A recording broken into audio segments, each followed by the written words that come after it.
بسم اللہ الرحمن الرحیم۔ السلام علیکم ورحمۃ اللہ وبرکاتہ۔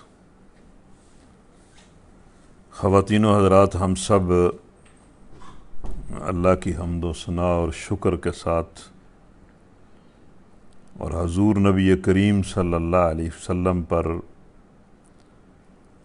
بڑی محبت اور احترام کے ساتھ بے شمار درود و سلام کے ساتھ، اور پھر اپنے لیے، اپنے والدین کے لیے، اپنے اہل و عیال کے لیے، اپنے بچوں کے لیے، اپنے بچوں کی ذریت اور اولادوں کے لیے، اپنی نسلوں کے لیے، اپنے بھائیوں بہنوں، اپنے دوست احباب اور ان کے اہل و عیال کے لیے، پھر سب اہل ایمان کے لیے اللہ سے گناہوں کی مغفرت اور فضل اور رحمت کی دعا کے ساتھ آج کا پروگرام شروع کر رہے ہیں۔ اللہ تعالی ہمارے سینوں کو اپنے دین کے فہم کے لیے کھولے، اور ہماری جو زندگی باقی ہے اس میں ایک ایک لمحے کو اپنے لیے خالص کرے، اور اسی مقصد پر زندگی دے اور اسی مقصد پر موت دے جس مقصد کے لیے اس نے ہمیں پیدا کیا۔ تو ویسے تو آج ہمارا دوسرے پارے کا تیسرا ربع ہے، جو آیت نمبر 211 سے شروع ہو رہا ہے۔ اگر آپ زیادہ توجہ سے، زیادہ شوق سے اس درس میں شریک ہوتے ہیں تو قرآن مجید کو اپنے سامنے بھی آپ رکھ سکتے ہیں، اور سورہ بقرہ کی جو آیت نمبر 211 ہے، اس آیت سے ہمارا آج کا سبق شروع ہو رہا ہے۔ لیکن سبق شروع کرنے سے پہلے میں ایک ضروری بات آپ سے کرنا چاہتا ہوں، اور تھوڑی دیر کے لیے آپ کی توجہ مطلوب ہے، اور وہ بات یہ ہے کہ قرآن مجید میں مختلف انداز سے اللہ تعالیٰ نے اہل ایمان کو یہ سمجھایا ہے کہ اس زندگی کا اصل حاصل اور اصل مقصد یہ ہے کہ بندہ اس زندگی کے وقت کو، اپنے جسم اور جان کو، اپنی ہر طرح کی صلاحیتوں کو اور اپنی قوتوں کو اور اپنے ہر طرح کے وسائل کو استعمال کر کے اللہ کی عبادت کا حق ادا کرے، اور نتیجتاً اس کی رضا اور جنت حاصل کر لے۔ مختلف انداز سے اللہ تعالیٰ نے قرآن مجید میں اہل ایمان کو یہ بات سمجھائی ہے۔ پھر اس کے لیے جا بجا یہ لفظ بھی استعمال اللہ تعالیٰ نے کیے ہیں کہ اے اہل ایمان، اللہ کی مغفرت اور جنت حاصل کرنے کے لیے دوڑو، اور پھر یہ لفظ بھی استعمال کیے ہیں کہ اللہ تعالیٰ کی مغفرت اور جنت حاصل کرنے کے لیے ایک دوسرے سے آگے بڑھنے کی کوشش کرو۔ یہ جو الفاظ ہیں اور یہ جو اللہ تعالیٰ کی قرآن مجید میں بار بار اہل ایمان کو نصیحت ہے کہ اس زندگی میں زندگی کی ہر چیز کو استعمال کر کے وہ اللہ کی رضا حاصل کرنے کی کوشش کریں اور جنت حاصل کرنے کی کوشش کریں اور جہنم سے بچنے کی کوشش کریں۔ اس ترغیب نے صحابہ کے اندر بڑا عجیب و غریب جذبہ پیدا کر دیا تھا، اور وہ اپنے ہر لمحے کو اور اپنی ہر صلاحیت کو اسی کے لیے استعمال کرتے تھے، اور ایک دوسرے سے بڑھ چڑھ کر استعمال کرتے تھے کہ ہم کس طرح اللہ کی جنت کو حاصل کریں۔ تو اس لیے ہمیں بھی اپنے ذہنوں کا جائزہ لینا چاہیے کہ کیا ہم نے بھی یہ مقصد اپنی زندگی کا بنا لیا ہے، لیکن میرا خیال ہے کہ یہ بات محض ایک بات ہے۔ آج کل ہماری جو حالت ہے وہ یہ ہے کہ ہم اللہ کے دین کے کام کو، عبادت کے کام کو بالکل ایک جزوی کام کے طور پر کرتے ہیں۔ ہماری خواہشات، ہماری تمنائیں، ہمارے مقاصد اور ہماری پسند اور چاہت بالکل اس دنیا نے قابو کر لی ہے، اور ہم اسی دنیا کے لیے اپنی ساری دوڑ دھوپ کرتے ہیں۔ یعنی عام حالت تو یہی ہے، کوئی خاص بندہ ایسا ہوگا جو اپنی زندگی کا یہ مقصد متعین کر چکا ہو کہ اس نے اپنا ہر چیز استعمال کر کے اور پوری جد و جہد اور سعی و جہد کر کے اور قربانی کر کے اللہ کی جنت کو حاصل کرنا ہے۔ ایسے لوگ فی زمانہ بہت ہی تھوڑے ہوں گے، لیکن جو تھوڑے ہیں انہیں مبارک ہو، اور جو تھوڑے ہیں وہی خوش قسمت ہیں۔ یہ بات میں نے اس لیے کی ہے کہ یہ جو وقت ہم پر اس وقت گزر رہا ہے، یہ جو ذی الحجہ کے دن ہیں، ان دنوں کے بارے میں نبی صلی اللہ علیہ وسلم نے بڑی ترغیب دی ہے۔ ان بندوں کو جو اللہ کی جنت حاصل کرنا چاہتے ہیں، رضا حاصل کرنا چاہتے ہیں، انہیں یہ ترغیب نبی صلی اللہ علیہ وسلم نے دلائی ہے کہ یہ جو دن ہیں یہ بہت ہی بابرکت دن ہیں، اور نبی صلی اللہ علیہ وسلم نے مختلف حدیث میں ان دنوں کے اندر ہر طرح کی نیکی کرنے کی بڑی ترغیب دی ہے۔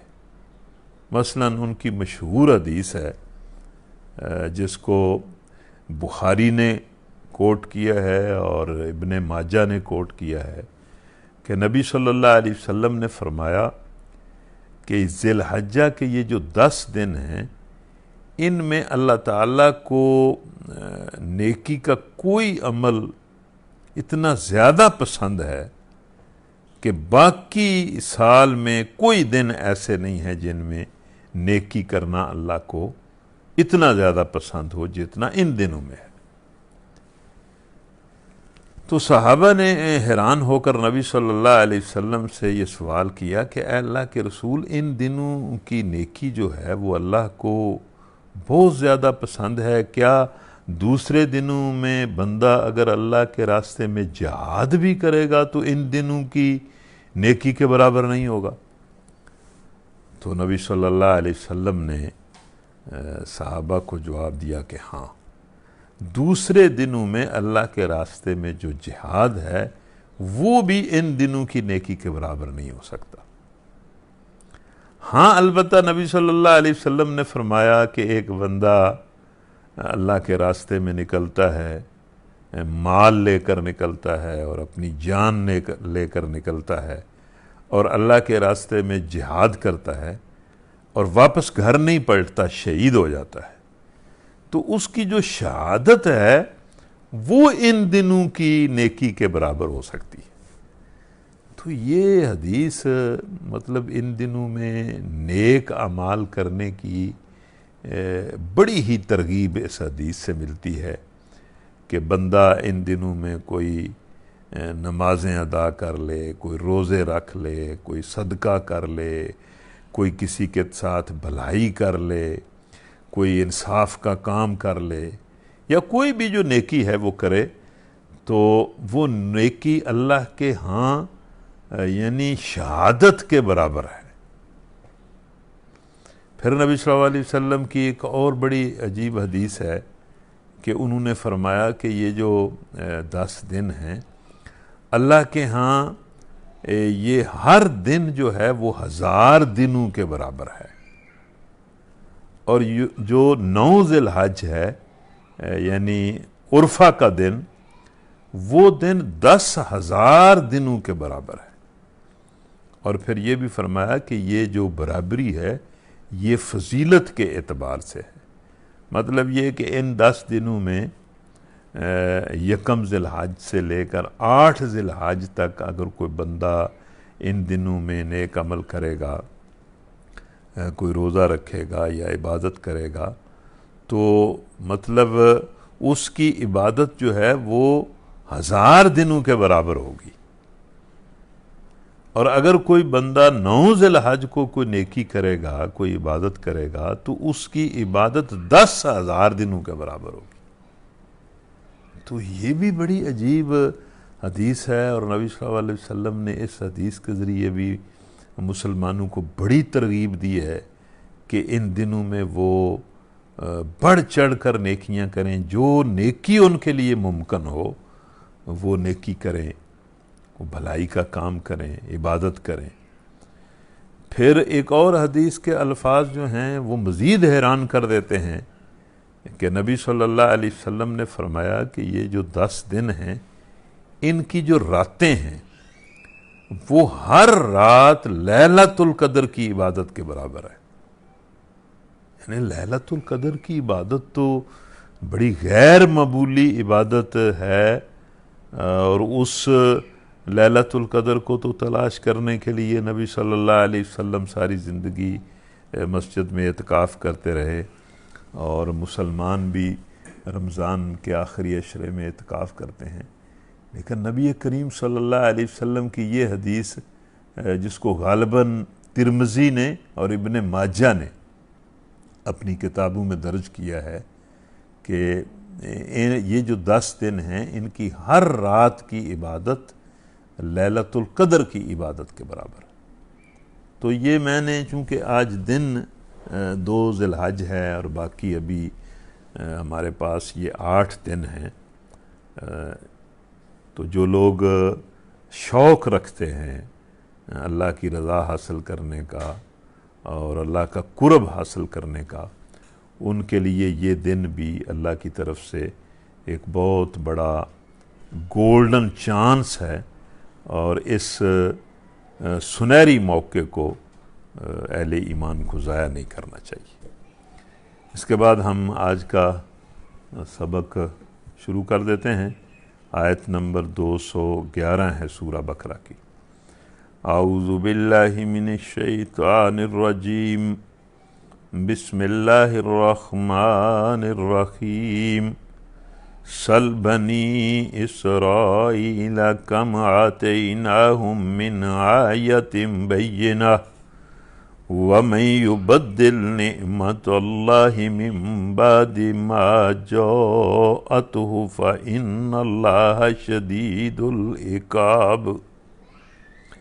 بنی اسرائیل سے پوچھو کیسی کھلی کھلی نشانیاں ہم نے انہیں دکھائی ہیں، اور پھر یہ بھی انہی سے پوچھ لو کہ اللہ کی نعمت، یہ جو دین کی نعمت ہے اور دین کی علمبرداری کی نعمت ہے، اس نعمت کو پانے کے بعد جو قوم اس کو ناشکری سے بدلتی ہے، نافرمانی سے بدلتی ہے، اسے اللہ کیسی سخت سزا دیتا ہے۔ تو یہ قرآن مجید کی ایک آیت ہے۔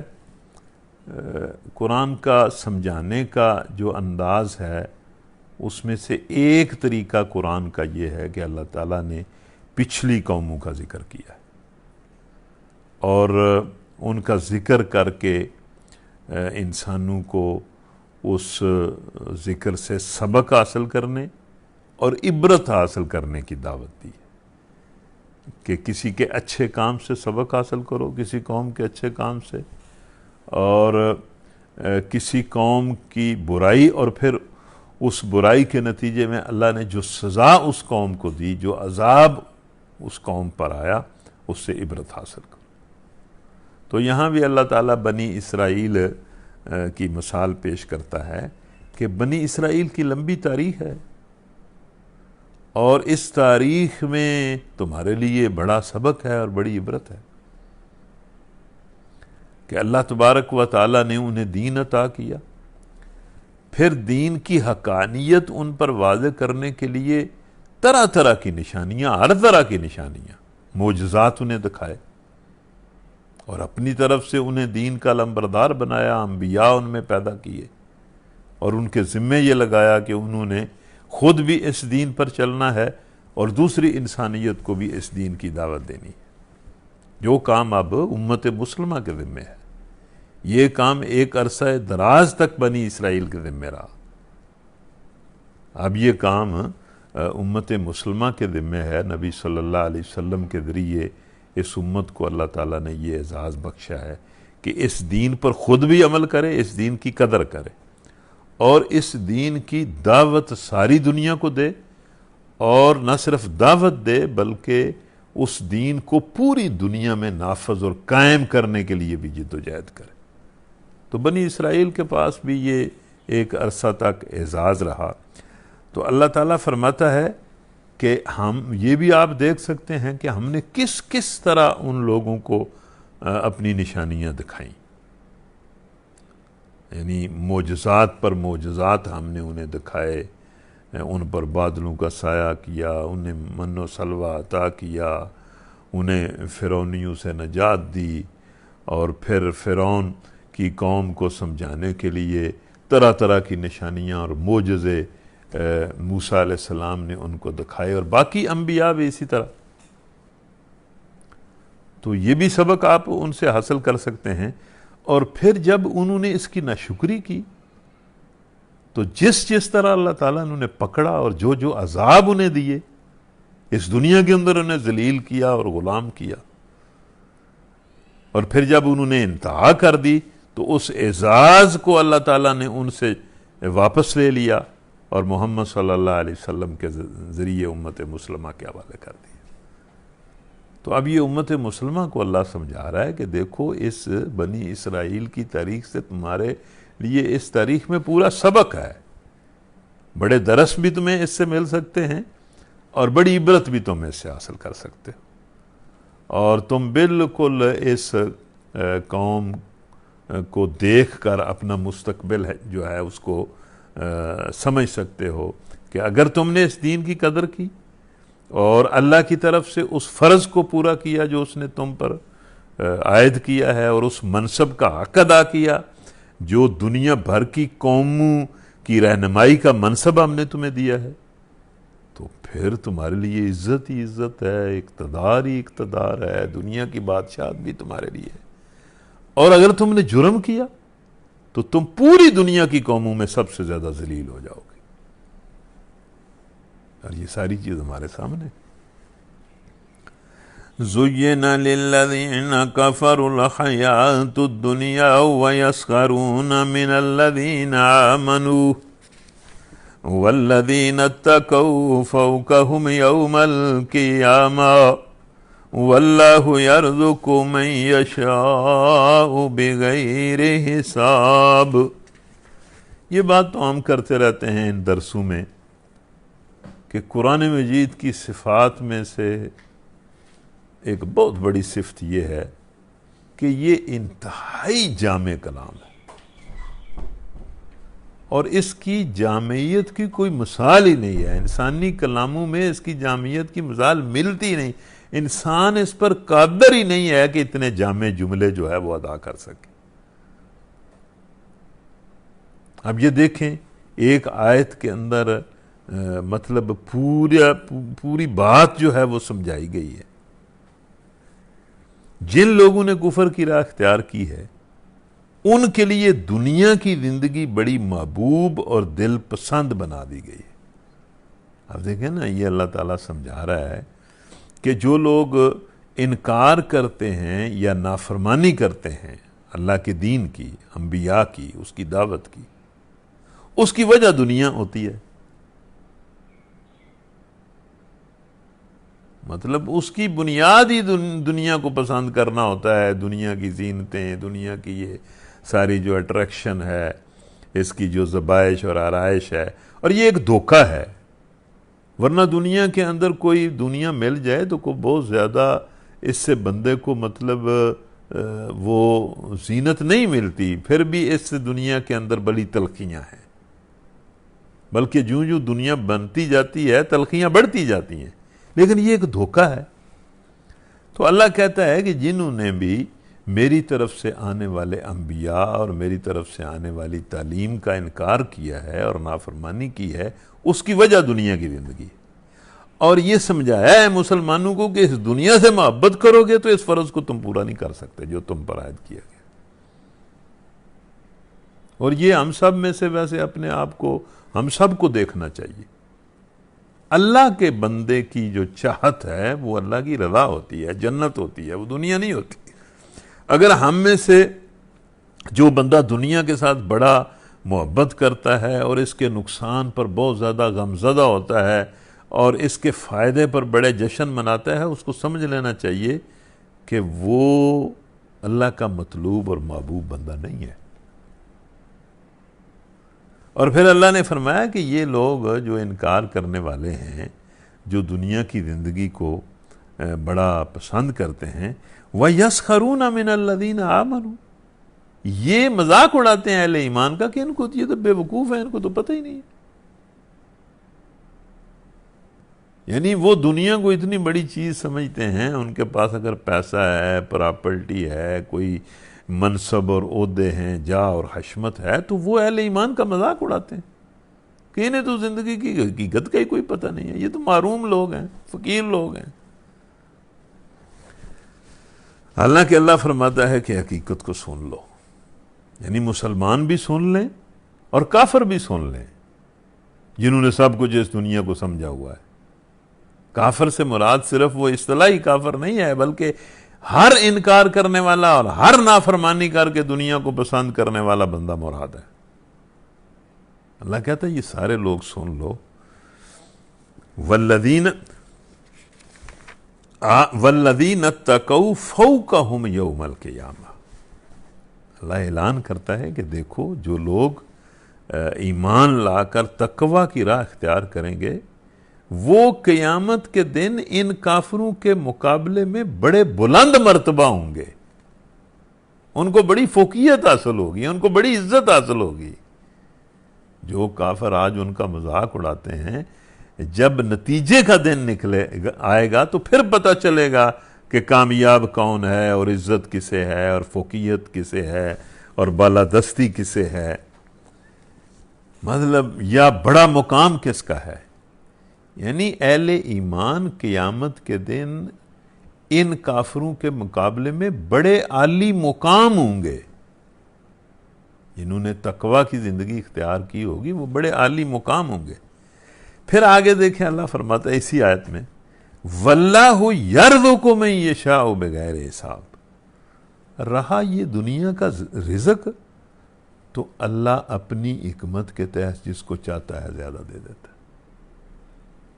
یعنی یہ جو دنیا کا رزق ہے یہ کامیابی اور ناکامی کی دلیل نہیں ہے، یہ اللہ چاہے تو برے آدمی کافر کو بھی دے دیتا ہے، چاہے تو متقی کو بھی دے دیتا ہے، چاہے تو متقی کو بھی محروم کر دیتا ہے، کم دے دیتا ہے، تھوڑا دے دیتا ہے، اور چاہے تو کافر کو بھی محروم کر دیتا ہے اور اسے بھی تھوڑا دے دیتا ہے۔ بعض لوگوں کا یہ خیال ہوتا ہے کہ بھئی جو نیک آدمی ہوتے ہیں وہ تنگ دستی ہوتے ہیں، غریبی ہوتے ہیں، ان کے پاس پیسہ نہیں ہوتا، دنیا میں وہ مصیبتیں جھیلتے رہتے ہیں، یہ بات بھی ٹھیک نہیں ہے۔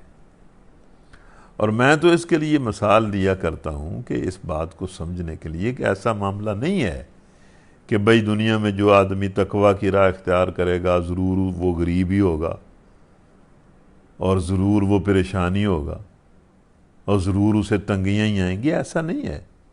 اور اس کی مثال یہ ہے کہ یہ جو اسپتالوں میں سارے پڑے ہیں یہ نیک ہیں، اس لیے اسپتالوں میں پڑے ہیں۔ جتنے لوگ اسپتالوں میں بیمار پڑے ہیں یہ سارے اس وجہ سے بیمار پڑے ہیں کہ بڑے نیک ہیں۔ اسپتالوں میں بے شمار بیمار پڑے ہیں، بلکہ ان میں تو نیک کوئی ہوگا، نیک ویسے بھی تھوڑے ہیں، وہاں بھی نیک تھوڑے ہی ہوں گے۔ اسی طرح جو لوگ ڈسٹرکٹ جیل کے اندر پڑے ہیں وہ سارے نیک ہیں، اس وجہ سے جیل کے اندر ہیں۔ یا معاشرے کے اندر جو غریب لوگ ہیں وہ اس لیے سارے غریب ہیں کہ بڑے نیک ہیں، ایسا ہرگز نہیں ہے۔ لیکن بہرحال اللہ سمجھاتا ہے کہ دنیا کے اندر رزق کی فراوانی یا رزق کی کمی، یہ مطلب کامیابی اور ناکامی کی دلیل نہیں ہے۔ میں اپنی حکمت کے تحت، یہ چونکہ آزمائش ہے، میں اپنی حکمت کے تحت جس کو چاہتا ہوں زیادہ دے دیتا ہوں اور جس کو چاہتا ہوں تھوڑا دے دیتا ہوں۔ کان الناس امۃ واحدہ فبعث اللہ النبیین مبشرین ومنذرین وأنزل معهم الكتاب بالحق ليحكم بين الناس فيما اختلفوا فيه وما اختلف فيه إلا الذين أوتوه من بعد ما جاءتهم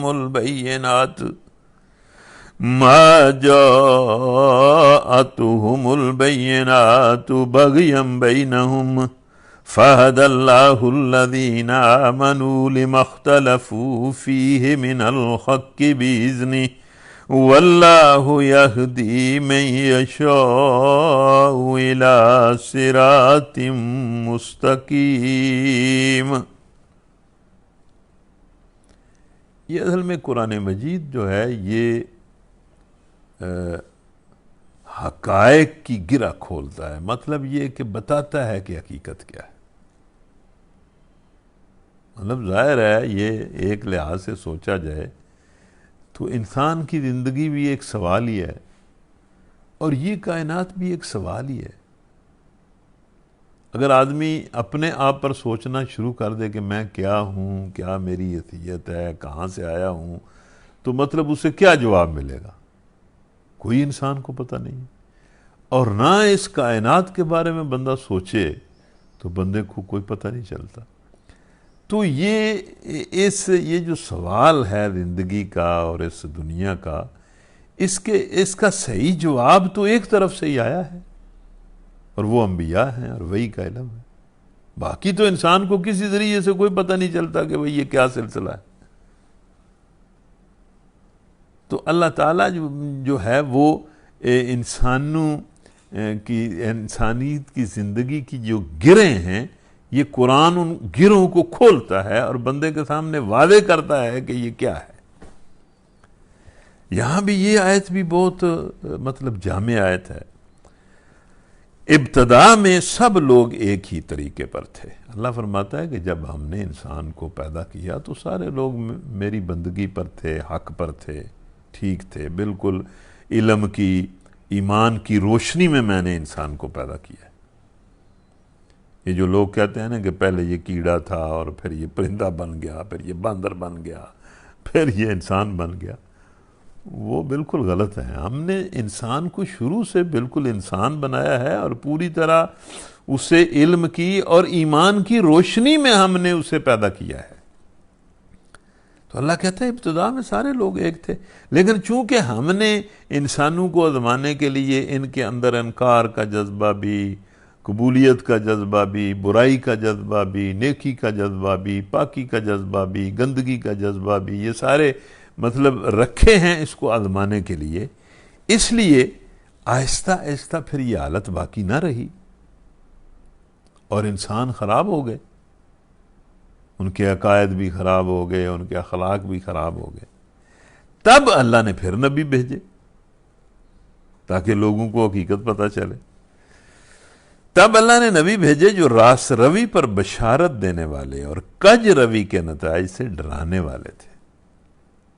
اب دیکھیں کہ ہر نبی جو ہے وہ اللہ کی طرف سے مبشر ہے اور نذیر ہے۔ مبشر اس لحاظ سے کہ ہر نبی لوگوں کو یہ مطلب کہتا ہے کہ بھئی جو بندہ ایمان لائے گا اور اس روش کو اختیار کرے گا اس کے لیے یہ بشارت ہے، یہ خوشخبری ہے، یہ خوشخبری ہے، یہ خوشخبری ہے۔ دنیا کی خوشخبریاں بھی ہیں، آخرت کی خوشخبریاں بھی ہیں۔ لَهُمُ الْبُشْرَى فِي الْحَيَاةِ الدُّنْيَا وَفِي الْآخِرَةِ، ان کے لیے بشارتیں ہی بشارتیں ہیں، دنیا کی زندگی میں بھی اور آخرت کی زندگی میں بھی۔ اور پھر انبیاء جو ہے وہ نذیر ہیں، انہوں نے لوگوں کو بتایا کہ جو انکار کرے گا اور کجروی اختیار کرے گا اس کے لیے یہ سزا ہے، یہ سزا ہے، یہ سزا ہے، یہ سزا ہے۔ دنیا کے لیے بھی سزائیں ہیں، دنیا میں بھی سزائیں ہیں، آخرت میں بھی سزائیں ہیں۔ اور ان کے ساتھ کتاب برحق نازل کی، اور اللہ تعالیٰ نے انبیاء کے ساتھ جو ہے وہ حق کے لیے علم وحی جو ہے انہیں عطا کیا، اپنی طرف سے کتاب عطا کی، تاکہ حق کے بارے میں لوگوں کے درمیان جو اختلافات رونما ہو گئے تھے ان کا فیصلہ کرے۔ یعنی اخلاق میں، تعلقات میں، معیشت میں، سیاست میں، یہ زندگی میں کیا ٹھیک ہے اور کیا ٹھیک نہیں ہے، کیا کرنا چاہیے اور کیا نہیں کرنا چاہیے، یہ انسانوں کے اندر اختلاف پیدا ہو جاتا ہے۔ تو ان اختلافات کو دور جو ہے وہ اللہ کا فیصلہ کرتا ہے، اللہ کا دین ان اختلافات کو دور کرتا ہے۔ اخلاق کے بارے میں بھی اختلافی نظریات کو اپنے اخلاقی نظریے سے دور کر دیتا ہے۔ معاش کے اندر جو معاشی نظریات میں اختلاف ہے، معاش کے، ان کو اپنے معاشی نظریے اور اپنے معاشی نظام کے ذریعے دور کر دیتا ہے، فیصلہ کر دیتا ہے۔ سیاسی جو اختلافات ہیں، حکومت کس کی ہونی چاہیے، کیسے ہونی چاہیے، حکومت جن کے پاس ہے ان کو کیا کرنا چاہیے، کیا نہیں کرنا چاہیے، اللہ تعالیٰ اپنے جو سیاسی احکام ہیں ان کے ذریعے سیاسی اختلافات کو دور کر دیتا ہے۔ یعنی اختلافات کا جو فیصلہ ہے وہ تو فیصلے کا اختیار تو اللہ کو ہے، اور اللہ انبیاء کے ذریعے لوگوں کے اندر جو زندگی کے مختلف معاملات کے بارے میں اختلافات پیدا ہوتے ہیں، انبیاء کے ذریعے اپنی طرف سے انہیں بتا کر، تعلیم نازل کر کے ان کے اختلافات کو دور کر دیتا ہے۔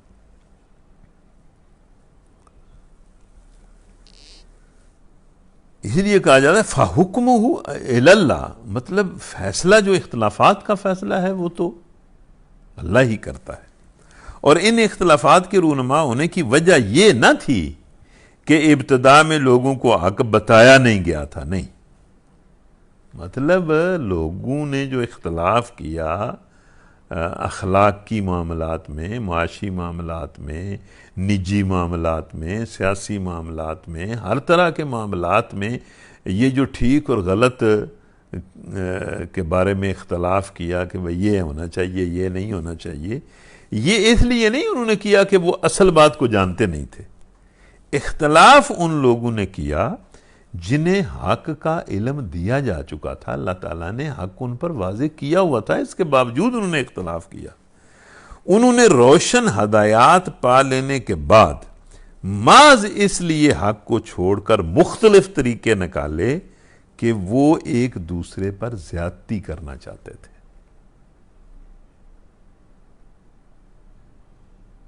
اور زیادتی کی اجازت اللہ کا دین تو دیتا نہیں، لیکن انسان جو ہیں وہ ہر طرح کی زیادتی دوسرے پر کرنا چاہتے ہیں، اور اس لیے نئے نئے قوانین اور نئے نئے طریقے جو ہیں وہ نکالتے ہیں،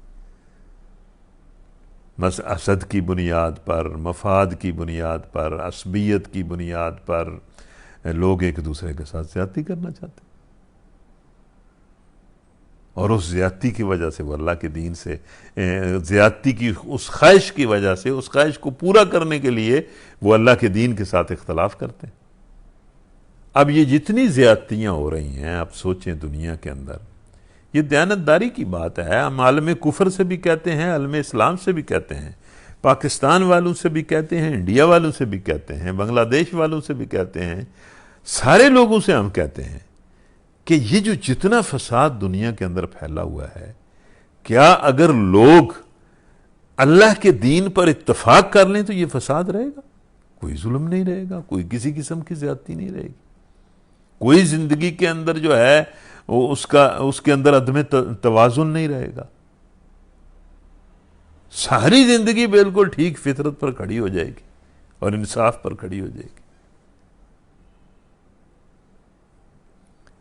یہ مطلب آج کل جو لوگ قانون سازی کرتے ہیں، ایک پارٹی آتی ہے وہ قانون سازی کرتی ہے، دوسری پارٹی آتی ہے وہ سارے قوانین جو بناتے ہیں اپنے تحفظ کے لیے اور دوسروں کو قابو کرنے کے لیے بناتے ہیں۔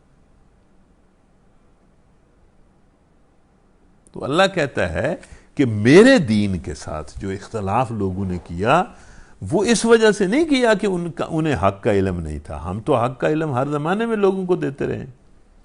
اختلاف انہوں نے کیا ہے بغیم بینہم کی خواہش پر، کہ وہ ایک دوسرے کے ساتھ زیادتی کرنا چاہتے ہیں اور ضد اور ہٹ درمی کا مظاہرہ کرنا چاہتے ہیں، اور حسد اور بغض اور عصبیت اور مفادات کی بھینٹ چڑھ کر خود بھی ان کی بھینٹ چڑھنا چاہتے ہیں اور انسانوں کو بھی ان کی بھینٹ چڑھانا چاہتے ہیں۔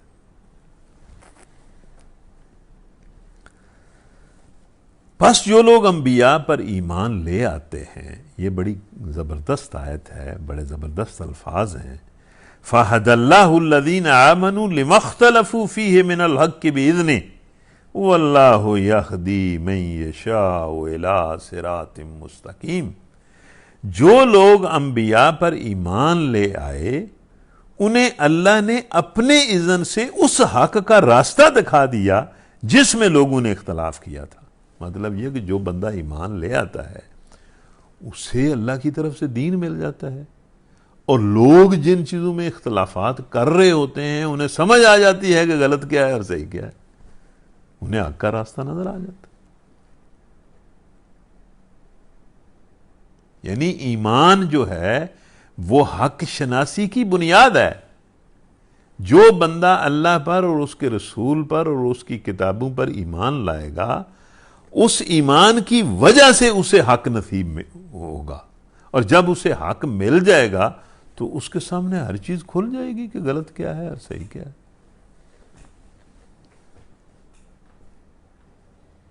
اسی لیے سید ابوالعلا مودودی کہتے ہیں نا کہ میں نے اپنی جوانی میں بڑے بڑے فلسفیوں کی کتابیں پڑھی، بڑی بڑی لائبریری میں نے اپنے دماغ میں، مطلب ہزاروں کتابیں اپنے دماغ میں ڈال دی، اتنے کتابیں میں نے پڑھی، لیکن ان سب کو پڑھنے کے بعد جب میں نے قرآن پڑھا تو مجھے احساس ہوا کہ قرآن کے مقابلے میں تو یہ کتابیں اور یہ فلسفی اور یہ بڑے بڑے دانشور بالکل بونے لگتے ہیں، اور قرآن تو ہر گرہ کو کھولتا چلا جاتا ہے اور حق واضح کرتا چلا جاتا ہے۔ یہ لوگ زیادتیاں کرتے ہیں۔ اس لیے جو لوگ درس سن رہے ہیں میں ان سے کہتا ہوں کہ اس حق کے ہوتے ہوئے دائیں بائیں دیکھنے کی ضرورت نہیں ہے، اس پر ایمان لاؤ، اس کا علم حاصل کرو، ہر چیز واضح ہو جائے گی اور سیدھا راستہ مل جائے گا۔ اور یہ زندگی تو گزر رہی ہے، یہ ختم ہو رہی ہے، یہ تو کسی وقت بھی موت آ جائے گی اور کام ختم ہو جائے گا۔ اس موت سے پہلے پہلے مطلب اس ایمان بھی لاؤ اور بات کو سمجھ بھی لو۔ ام حسبتم ان تدخلوا الجنة ولما يأتكم مثل الذين خلوا من قبلكم مستهم البأساء والضراء وزلزلوا حتى يقول الرسول والذين آمنوا معه متى نصر الله الا ان نصر اللہ قریب۔ اب یہ آیت اس ریفرنس میں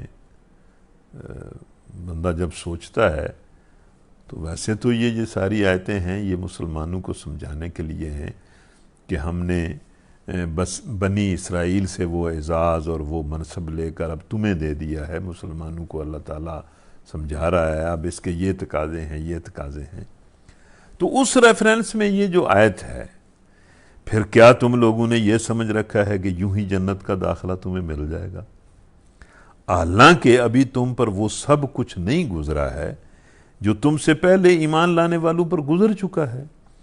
ان پر سختیاں گزری، مصیبتیں آئیں، ہلا مارے گئے، حتیٰ کہ وقت کا رسول اور اس کے ساتھی چیخ اٹھے کہ اللہ کی مدد کب آئے گی۔ اس وقت انہیں تسلی دی گئی کہ ہاں اللہ کی مدد قریب ہے۔ اب یہ جو پیچھے مسلمانوں کو اللہ سمجھا رہا ہے اس میں اس آیت کے آنے کا مطلب یہ ہے کہ دیکھو مسلمانوں، اب ہدایت ہم نے تمہیں دی ہے آخری رسول کی شکل میں، آخری کتاب کی شکل، اور انسانوں کو ہدایت کی طرف بلانا اور زبان سے اور قلم سے اور عمل سے اور نظام کے ذریعے حق کی گواہی انسانوں کے سامنے دینا، یہ ہم نے اب تمہارے ذمے یہ بات ڈالی ہے، اب تم نے اس کو کرنا ہے۔ تو اس آیت کا یہاں مطلب یہ ہے کہ یہ جو کام ہے یہ کوئی پھولوں کی سیج نہیں ہے، یہ کوئی بڑے مطلب اعلیٰ درجے کے بیڈ روم کا بیڈ نہیں ہے، یہ تو ایک بہت بڑی ذمہ داری ہے۔ اور جس کو ہم یہ ذمہ داری دیتے ہیں، چونکہ ہم نے اس دنیا کو آزمائش بنایا ہے، باطل پرست اور ہمارا انکار کرنے والے ان کے دشمن بن جاتے ہیں، اور اس دشمنی میں وہ اہل حق کے ساتھ جو ان کے بس میں آتا ہے وہ کر گزرتے ہیں، اور اہل حق کو سختیوں کی چکی میں پسنا پڑتا ہے۔ تو اس لیے اللہ نے کہا کہ یہ تو بہرحال ہم نے اسی فطرت پر دنیا کو پیدا کیا ہے، جس نے حق پر چلنا ہے اسے یہ ذہن میں رکھنا چاہیے کہ جنت ایسے ہی نہیں مل جاتی۔ جنت حاصل کرنے کے لیے مطلب اپنے نفس سے بھی، اپنے خاندان سے بھی، اپنی برادری سے بھی، اپنے علاقے سے بھی، اپنے ملک سے بھی، اپنی حکومتوں سے بھی، دنیا کے باطل سے لڑنا پڑتا ہے، اور اس لڑائی میں بڑی بڑی سختیاں بھی آتی ہیں، اور ویسے بھی زندگی میں بیماریاں اور مصیبتیں اور محرومیاں اور موتیں اور عزیزوں کی موتیں آتی ہیں۔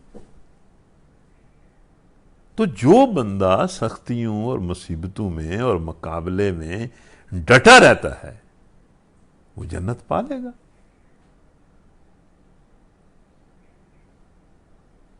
اس کے بغیر تو بات نہیں بنے گی۔ مسلمانوں کے مسلمانوں پر بھی یہ وقت آئے، نبی صلی اللہ علیہ وسلم کے جو ساتھی تھے ان پر یہ وقت آئے، پہلوں پر بھی آئے، ان پر بھی آئے۔ خاص طور پر جنگ خندق کے بارے میں کہا جاتا ہے کہ ایک وقت آیا کہ کلیجے منہ کو آ گئے، آنکھیں باہر نکل آئیں۔ جب بعد 20,000 فوج تھی، بالکل مدینے کے کنارے پر کھڑی تھی، اور اندر جو ہے یہودیوں نے بھی جب بغاوت کر دی، ان کے ساتھ مل گئے، تو موت نظر آنے لگی۔ اب تو سوائے اس کے کہ ہم کیما بن جائیں گے اور کچھ بھی نہیں۔ تو کلیجے منہ کو آ گئے، آنکھیں پتھرا گئیں، اور صحابہ سے پوچھنا شروع کر دیا، نبی صلی اللہ علیہ وسلم سے صحابہ نے پوچھنا شروع کر دیا کہ کیا ہوگا، اب کیا ہوگا۔ اسی موقع پر نبی صلی اللہ علیہ وسلم نے ایک دعا جو ہے وہ صحابہ کو سکھائی کہ آپ یہ دعا مانگیں، اللہم مستر عوراتنا، اے اللہ ہماری کمزوریوں پر پردہ ڈال دے، اللہم مستر عوراتنا۔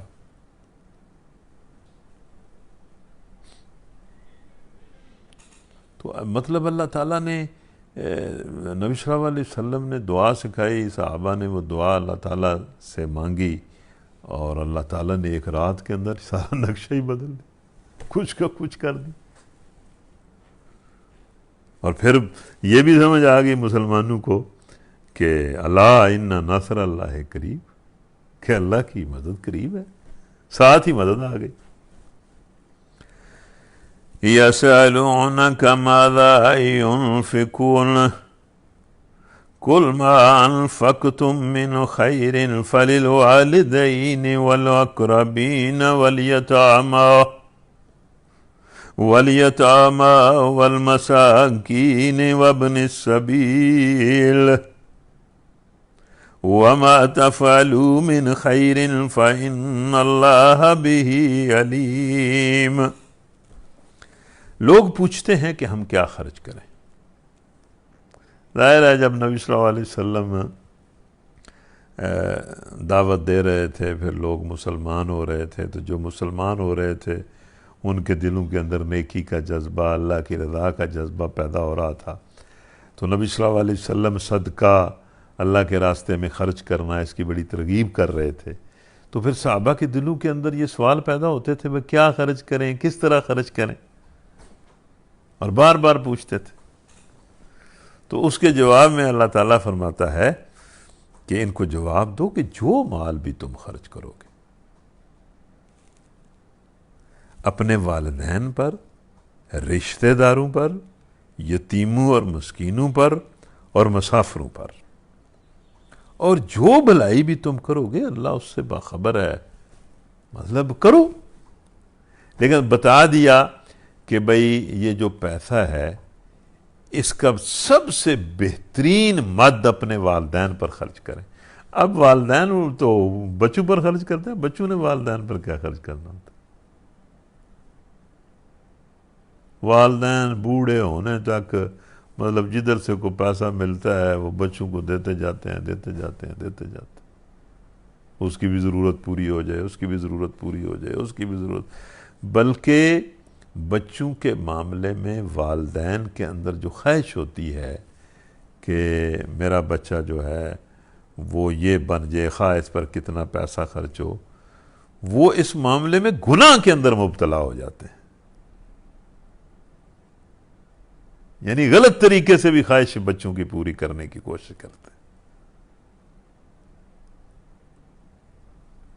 بعض لوگ خیانت کر کے، رشوت لے کر، آپ جو بڑے بڑے افسر رشوت لیتے ہیں کیوں لیتے ہیں؟ بچوں کو ہی رشوت لے کے بچوں ہی کے پالتے ہیں، بچوں کے تقاضے ہی پورے کرتے ہیں۔ یا کوئی بندہ خیانت کرتا ہے تو کس لیے خیانت کرتا ہے؟ اپنے بچوں کی ضرورت پورا کرنے کے لیے خیانت کرتا ہے۔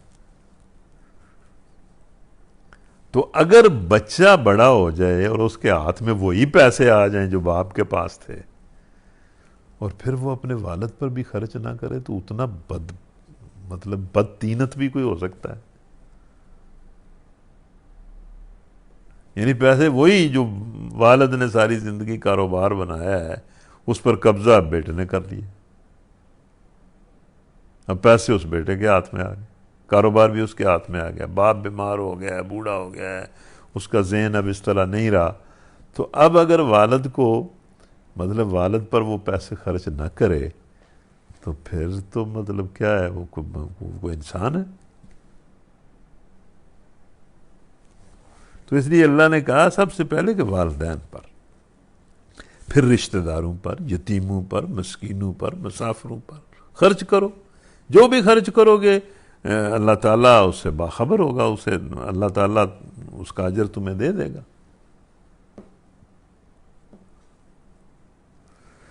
كتب عليكم القتال وهو كره لكم وعسى أن تكرهوا شيئا وهو خير لكم وعسى أن تحبوا شيئا وهو شر لكم والله يعلم وأنتم لا تعلمون۔ تمہیں جنگ کا حکم دیا گیا ہے اور وہ تمہیں ناگوار ہے۔ اب دین کے دفاع کے لیے اور دین کے غلبے کے لیے اللہ تعالیٰ کہتا ہے بھئی جنگ کرو۔ ظاہر ہے جنگ کچھ آداب کے ساتھ ہوگی، کچھ شرائط کے ساتھ ہوگی، اس طرح تو نہیں ہے کہ ہر بندہ تلوار اٹھا لے گا اور جنگ کرنا شروع کر دے گا، اس طرح تو نہیں ہے۔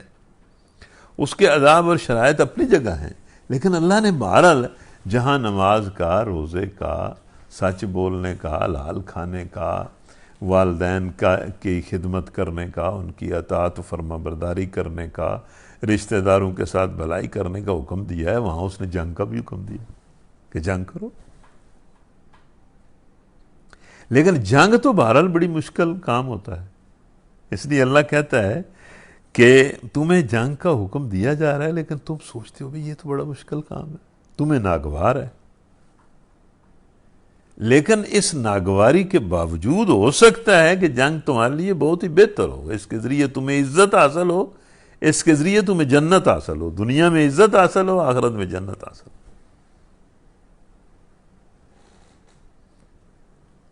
اور جنگ تو جنگ رہ گئی ہے، تو بعض اوقات یہ معاشرے میں رہتے ہوئے احساس ہوتا ہے کہ بعض لوگ اتنے بد فطرت ہوتے ہیں اور بد تینت ہوتے ہیں اور اتنی زیادتی کرتے ہیں کہ جب تک ان کے ساتھ لڑا نہ جائے معاملہ ہی حل نہیں ہوتا۔ معاملہ حل ہی نہیں ہوتا۔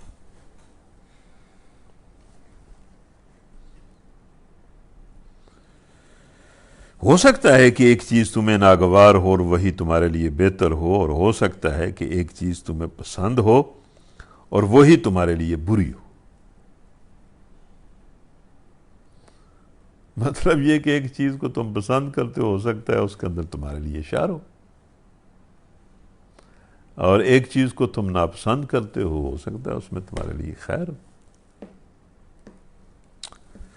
يسألونك عن الشهر الحرام قتال فيه قل قتال فيه كبير وصد عن سبيل الله وكفر به والمسجد الحرام وإخراج أهله منه أكبر عند الله والفتنة أكبر من القتل ولا يزالون يقاتلونكم حتى يردوكم عن دينكم إن استطاعوا ومن يرتد منكم عن دينه فيمت وهو كافر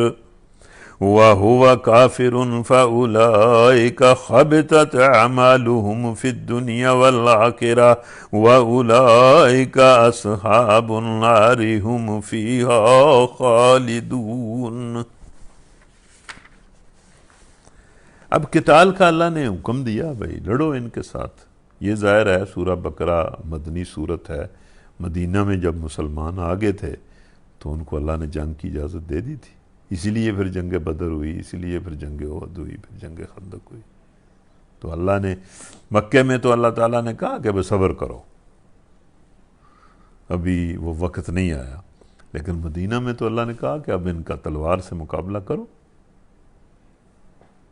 اور مسلمانوں نے پھر مقابلہ کر کے دکھایا ان کو۔ اس میں ایک واقعہ، مطلب یہ جو ہے نا آیت، لوگ پوچھتے ہیں کہ ماہ حرام میں لڑنا کیسا ہے۔ یہ جو ماہ حرام ہے یہ انہوں نے مشرکین نے اپنے طور پر یہ چیز بنائی ہوئی تھی اسلام کے آنے سے پہلے ہی، اور معاشرے کی ہر اچھی چیز کو جو نبی آتا ہے وہ اس کو قائم رکھتا ہے اور اس کا احترام کرتا ہے۔ تو یہ انہوں نے خود ایک چیز بنائی ہوئی تھی کہ بھئی یہ جو ذیقعد، ذی الحج اور محرم، یہ 3 مہینے، اور رجب کا مہینہ، 3 یہ مسلسل مہینے اور رجب کا مہینہ الگ، ان 4 مہینوں کو وہ کہتے تھے کہ بھئی یہ حرام ہیں۔ انہوں نے اپنے طور پر طے کیا ہوا تھا کہ ان مہینوں میں ہم نے نہ جنگ کرنی ہے، نہ ڈاکہ ڈالنا ہے، نہ آپس میں لڑائی کرنی ہے، یہ ہم نے باقی مہینوں میں کرنی ہے۔ تو انہوں نے یہ مطلب ایک قانون بنایا تھا، اور نبی صلی اللہ علیہ وسلم نے بھی اور اللہ نے بھی ان کے اس قانون کا احترام کیا، اور مسلمانوں کو بھی اللہ تعالیٰ نے منع کیا بھی ٹھیک ہے ان حرام مہینوں کا تم بھی احترام کرو۔ گو اب یہ حرام مہینوں والی بات اب ختم ہو گئی، اب نہ اس طرح کے حالات رہے ہیں، نہ اس طرح کی بات رہی، لیکن وہ لوگ ان مہینوں میں جنگ و جدل کو بہت ہی برا سمجھتے تھے اور نہیں کرتے تھے۔ اب ایک واقعہ پیش آیا کہ نبی صلی اللہ علیہ وسلم جب مدینہ میں تھے تو انہوں نے 8 صحابہ کو نخلہ کی وادی میں بھیجا۔ نخلہ جو ہے ایک جگہ ہے جو مکے اور طائف کے درمیان ہے، ان کو بھیجا، اور اس لیے بھیجا کہ بھئی جا کر یہ جو مکے کے مشرک ہیں ان کی نقل و حرکت کو دیکھیں کہ وہ کیا کر رہے ہیں، کیا سوچ رہے ہیں، اور انہیں منع کیا کہ لڑائی کسی سے نہیں کرنی، صرف مطلب جاسوسی کرنی ہے، اندازہ لگانا ہے کہ اب وہ کیا سوچ رہے ہیں۔ تو وہ 8 صحابہ گئے، لیکن ان کو مشرکین کا ایک مطلب قافلہ تھا، وہ ان پر انہوں نے حملہ کر دیا 8 صحابہ نے، اور ان کا ایک بندہ قتل کر دیا، اور ان کے بندے قیدی بھی بنا لیے، اور مال غنیمت لے کر مدینے آئے۔ تو نبی صلی اللہ علیہ وسلم انہیں بڑے ناراض ہوئے کہ بھئی آپ نے یہ کیا کیا ہے؟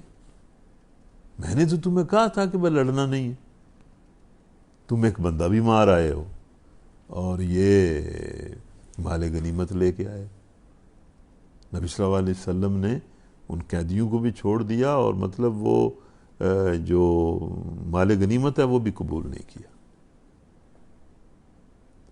لیکن دوسری طرف وہ جس وقت یہ حملہ ہوا مشرکین کے قافلے پر، وہ یا رجب کی پہلی تاریخ تھی یا رجب سے پہلے جو مہینہ ہوتا ہے اس کی آخری تاریخ تھی. تو پہلا مہینہ جو ہے وہ تو ماہ رام نہیں تھا، لیکن رجب ماہ رام تھا. تو مشرکین نے اور منافقین نے اور یہودیوں نے شور مچا دیا، دیکھو جی یہ بڑے اللہ والے بنتے ہیں اور یہ بڑی انصاف کی اور امن کی بات کرتے ہیں اور نیکیوں کی بات کرتے ہیں، انہوں نے مطلب ماہ حرام کا بھی کوئی لحاظ نہیں کیا اور بندہ مار دیا ہے اور حملہ کیا ہے.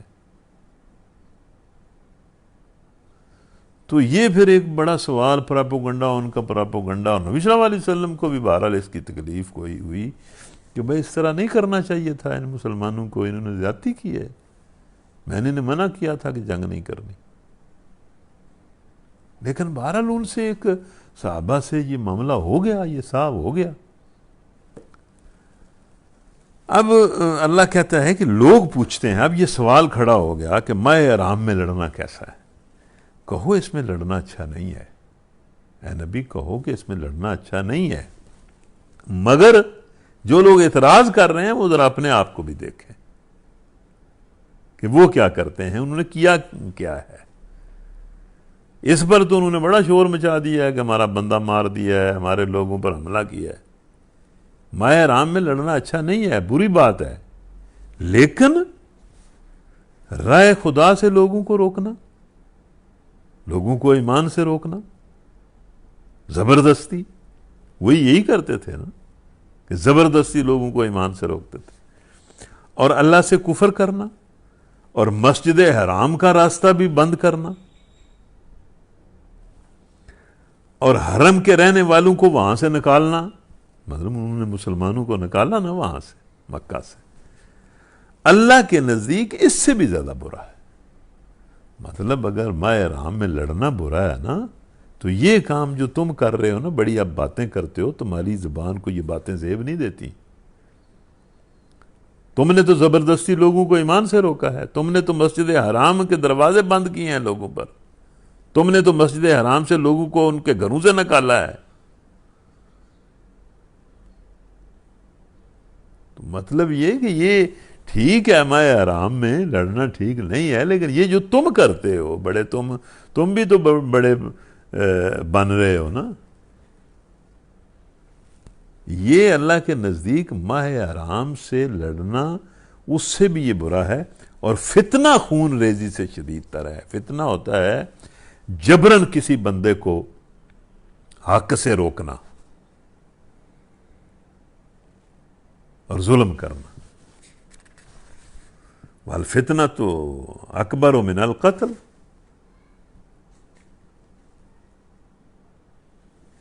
اور پھر اللہ تعالیٰ نے مسلمان، جو سادہ لوگ مسلمان تھے نا، جب انہوں نے پراپوگنڈا کیا نا، منافقوں نے بھی، یہودیوں نے بھی، دیکھو جی مسلمانوں نے بندہ مار دیا ہے، ماہ حرام کا کوئی پرواہ نہیں، تو کوئی سادہ لوگ بھی بڑے متاثر ہو گئے مسلمان. تو اللہ نے کہا تمہارا کیا خیال ہے کہ تم سمجھتے ہو کہ وہ تمہارے ساتھ نرمی کریں گے، وہ تمہارے ساتھ نہیں لڑیں گے، وہ تم سے لڑتے ہی رہیں گے، حتیٰ کہ اگر ان کا بس چلے تو تمہیں اس دین سے پھیر دیں. مطلب جڑا ہے تو ہاں کبوتر تے فاختائیں پکڑی ہوئی ہیں نا امن کی، وہ تمہارے ساتھ صلح کے ساتھ نہیں رہیں گے، کبھی بھی نہیں، قیامت تک نہیں رہیں گے، وہ تمہارے ساتھ لڑیں گے.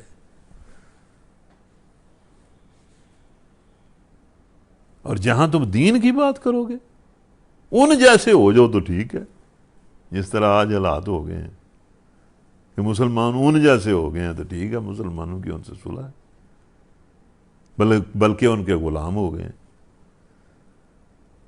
تو اس حالت میں تو ان کی صلح ہے کہ جب سارے کام انہی جیسے تم کرو، انہی کی طرح کے ہو جاؤ، تو پھر تو ٹھیک ہے.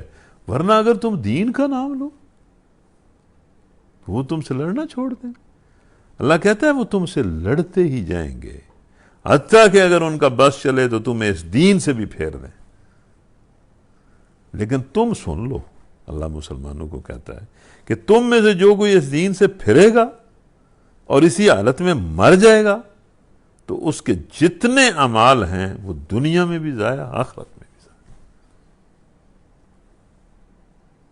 مطلب جو کافروں سے ڈر کر اپنے دین کو چھوڑ دے گا اس کی دنیا بھی گئی، آخرت بھی گئی۔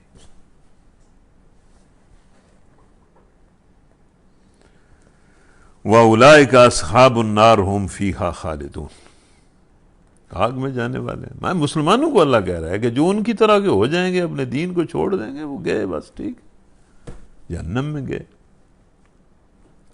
البتہ ان الذین آمنوا والذین ہاجروا وجاہدوا فی سبیل اللہ اولئک یرجون رحمت اللہ واللہ غفور رحیم، بخلاف اس کے جو ایمان لائے اور جنہوں نے خدا کی راہ میں اپنا گھر بار چھوڑا اور جہاد کیا، وہ رحمت الہی کے جائز امیدوار ہیں۔ اس کا مطلب پتہ ہے کہ کیا ہے؟ مطلب اس کا یہ ہے کہ جو بندہ ایمان لائے گا، اللہ کی راہ میں اپنا گھر بار چھوڑے گا، جہاد کرے گا، وہی اللہ کی رحمت کا امیدوار ہوگا، دوسرا امیدوار ہی نہیں ہو سکتا، دوسرا امیدوار نہیں ہے، وہی اللہ کی رحمت کا جائز امیدوار ہے۔ اور ایسے لوگوں کی لغزشوں کو اللہ معاف کرے گا، کرنے والا ہے، اور اپنی رحمت سے انہیں نوازنے والا ہے۔ لیکن مطلب جو اللہ کی رحمت چاہتا ہے، اس کی رضا اور جنت چاہتا ہے، اسے اس کے راستے میں جہاد کرنا پڑے گا۔ جہاد کے معنی ہے کسی مقصد کو حاصل کرنے کے لیے اپنی انتہائی کوشش صرف کر دینا، یہ جہاد ہوتا ہے۔ یہ محض جنگ کا عام معنی نہیں ہے۔ جنگ کے لیے تو قتال کا لفظ استعمال ہوتا ہے، جہاد اس سے وسیع تر مفہوم رکھتا ہے اور اس میں ہر قسم کی جد و جہد شامل ہے۔ مجاہد وہ شخص ہے جو ہر وقت اپنے مقصد کی دھن میں لگا ہو، دماغ سے اسی کے لیے تدبیریں سوچے، زبان اور قلم سے اسی کی تبلیغ کرے، ہاتھ پاؤں سے اسی کے لیے دوڑ دھوپ اور محنت کرے، اپنے تمام امکانی وسائل اور طاقتیں اس کو فروغ دینے میں صرف کر دے اور ہر اس مزاحمت کا پوری قوت کے ساتھ مقابلہ کرے جو اس راہ میں پیش آئے، حتیٰ کہ جب جان کی بازی لگانے کی ضرورت ہو تو اس سے بھی دریغ نہ کرے۔ اس کا نام ہے جہاد، اور یہ کام کرنے والا ہے مجاہد۔ اور جہاد فی سبیل اللہ یہ ہے کہ یہ سب کچھ صرف اللہ کی رضا کے لیے اور اس غرض کے لیے کیا جائے کہ اللہ کا دین اس کی زمین پر قائم ہو اور اللہ کا کلمہ سارے کلموں پر غالب ہو جائے۔ اس کے سوا اور کوئی غرض مجاہد کے پیش نظر نہیں ہونی چاہیے۔ تو یہ لوگ اللہ کی رحمت کے جائز امیدوار ہیں جو اس طرح جہاد کرتے ہیں۔ يَسْأَلُونَكَ عَنِ الْخَمْرِ وَالْمَيْسِرِ قُلْ فِيهِمَا اسْمٌ كَبِيرٌ وَمَنَافِعُ لِلنَّاسِ وَإِسْمُهُمَا أَكْبَرُ مِنْ نَفْعِهِمَا وَيَسْأَلُونَكَ مَاذَا يُنْفِقُونَ قُلِ الْعَفْوَ كَذَلِكَ يُبَيِّنُ اللَّهُ لَكُمُ الْآيَاتِ لَعَلَّكُمْ تَتَفَكَّرُونَ فِي الدُّنْيَا وَالْآخِرَةِ وَيَسْأَلُونَكَ عَنِ الْيَتَامَى قُلْ إِصْلَاحٌ لَهُمْ خَيْرٌ وَإِن تُخَالِطُوهُمْ فَإِخْوَانُكُمْ وَاللَّهُ يَعْلَمُ الْمُفْسِدَ مِنَ الْمُصْلِحِ وَلَوْ شَاءَ اللَّهُ لَأَعَانَتَكُمْ إِنَّ اللَّهَ عَزِيزٌ حَكِيمٌ۔ پوچھتے ہیں شراب اور جوے کا کیا حکم ہے؟ ظاہر ہے جب لوگ مسلمان ہوئے تو جو پہلے سے چیزیں چل رہی تھیں اور ضمیر جو ہے وہ ان چیزوں کو سمجھتا تھا کہ یہ ٹھیک نہیں ہے، تو پھر نبی صلی اللہ علیہ وسلم سے مسلمان سوال کرتے تھے اور پھر اوپر سے اللہ تعالیٰ وحی کے ذریعے معاملے کو صاف کرتا تھا۔ پوچھتے ہیں شراب اور جوے کا کیا حکم ہے؟ کہو ان دونوں چیزوں میں بڑی خرابی ہے، یہ ٹھیک کام نہیں ہے، اگرچہ ان میں لوگوں کے لیے کچھ منافع بھی ہیں، مگر ان کا گناہ ان کے فائدے سے بہت زیادہ ہے۔ یہ پہلا حکم ہے جو جوے اور شراب کے خلاف آیا۔ پھر اللہ تعالیٰ نے حکم دیا کہ بھئی یہ نماز کے وقت شراب نہ پیا کرے۔ پھر تیسرا حکم یہ دیا کہ شراب اور جوے کو مکمل طور پر اللہ نے حرام کر دیا۔ یہ مطلب یہ ہے کہ تدریج کے ساتھ اللہ تعالیٰ نے اس چیز کو ختم کیا۔ اس کے بعد پوچھتے ہیں ہم رائے خدا میں کیا خرچ کریں۔ پہلے بھی یہ سوال انہوں نے پوچھا ہے، پھر دوبارہ پوچھتے ہیں کیا خرچ کریں۔ پہلے تو اللہ تعالیٰ نے کہا نا کہ جو بھی خرچ کرو گے والدین پر، رشتہ داروں پر، یتیموں پر، مسکینوں پر، مسافروں پر، اللہ کو پتہ ہے اور اللہ تمہیں اس کا بدلہ دے گا۔ اب پھر پوچھتے ہیں ہم رائے خدا میں کیا خرچ کریں؟ کہو جو کچھ تمہاری ضرورت سے زیادہ ہے اس کو خرچ کر دیا کرو۔ ہوں کام خراب ہوا نا مطلب ظاہر ہے جب بار بار سوال پوچھیں تو پھر اسی طرح ہوتا ہے کہ بھائی اللہ نے کہا کہ بھائی اپنی ضروریات پوری کرو، باقی پھر اللہ کے راستے میں خرچ کرو، مسکینوں کو بھی دو اور اس کی راہ میں جہاد بھی کرو، پھر باقی پیسہ جو ہے وہ اللہ کی راہ میں خرچ کرو، اپنی ضرورتیں، اپنے بال بچوں کی ضرورتیں پوری کرو، باقی اللہ کی راہ میں دے دو۔ اس کے بعد بڑی زبردست آیت ہے، آیت کیا بلکہ آیت کا آخری حصہ ہے اور اگلی آیت کا شروع ہے۔ بہت ہی زبردست چیز ہے، مطلب اگر آپ لوگ جاگ رہے ہیں یا سن رہے ہیں، پتہ نہیں 2 سن رہے ہیں کہ 3 سن رہے ہیں، ہم تو سمجھتے ہیں نا کہ اس کو ہزاروں لوگ سن رہے ہیں، لاکھوں لوگ سن سکتے ہیں، لیکن یہ کہ بعض اوقات ہوتا یہ ہے کہ آن لائن بھی بندہ اکیلا ہی کر رہا ہوتا ہے، کوئی سننے والا سن نہیں رہا ہوتا۔ لیکن اگر آپ سن رہے ہیں یا بعد میں سنیں تو یہ جو لفظ ہیں یہ بڑے کمال کے لفظ ہیں۔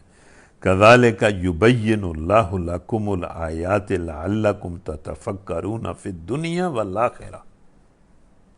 اس کو دوبارہ سنیں، یہ بہت زبردست لفظ ہیں۔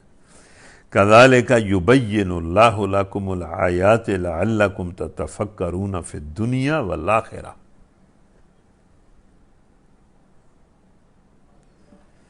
اس طرح اللہ تمہارے لیے صاف صاف احکام بیان کرتا ہے، یعنی پیچھے احکام دے رہا ہے نا، یہ حکم ہے، یہ حکم ہے، آگے بھی وہ سارے قرآن میں احکام ہی دیتا ہے۔ اس طرح اللہ تعالیٰ صاف صاف واضح 2 4 کی طرح تمہیں زندگی کے مختلف معاملات کے بارے میں اللہ احکام دیتا ہے۔ بھائی اللہ کا دین کیا ہے؟ اللہ کے احکام کا نام اللہ کا دین ہے، اس کے جو حکم ہیں وہی اللہ کا دین ہے، اور بڑے صاف صاف کلیئر حکم ہے۔ تو اس اللہ تمہارے لیے صاف صاف احکام بیان کرتا ہے شاید کہ تم دنیا اور آخرت دونوں کی فکر کرو۔ تسی ہن جڑے سنتے ہو پے تسی سوچ رہے ہو دے بھی ایڈی گل تے دے وچ کوئی نہیں جنہ زور دیتا ہے عرفان صاحب نے، سادہ جی گل ہے، لیکن اس میں ایک بہت باریک بات ہے، اور وہ یہ ہے کہ اللہ تمہیں اپنے احکام دے رہا ہے صاف صاف، کوئی اس میں ابہام نہیں ہے، کوئی اس میں ایسی چیز نہیں ہے جس کی سمجھ نہ آئے۔ شاید کہ تم ان احکام کے ذریعے دنیا اور آخرت دونوں کی فکر کرو۔ اس کا مطلب یہ ہے کہ ان احکام کو سمجھو گے، ان پر عمل کرو گے، تمہاری دنیا بھی بن جائے گی، آخرت بھی بن جائے گی۔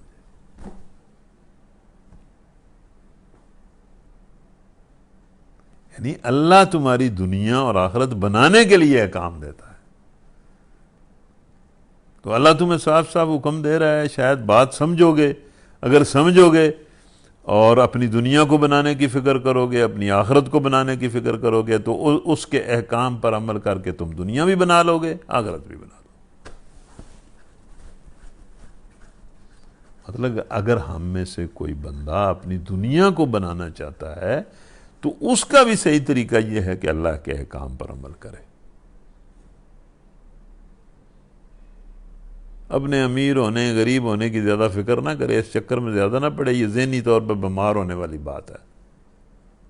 خواہ مخواہ لوگوں نے ٹینشنیں پالی ہوئی ہیں اور سب کچھ ہونے کے باوجود بیمار ہو رہے ہیں. اس گھر میں بھی بیمار پڑا ہے، اس گھر میں بھی بیمار پڑا ہے، وہ بھی ڈاکٹر سے دوائی لیتا ہے، وہ بھی ذہنی مریض ہے، وہ بھی چھوٹی چھوٹی گولیاں کھاتا ہے ذہنی مرض کی. یہ سارا ذہنی مریض بننے والے سیدھی طرح سے جن حالات میں ہو اللہ کے احکام پر عمل کرو، صبر کرو، عمل کرو، دنیا بھی بن جائے گی، آخرت بھی بن جائے گی.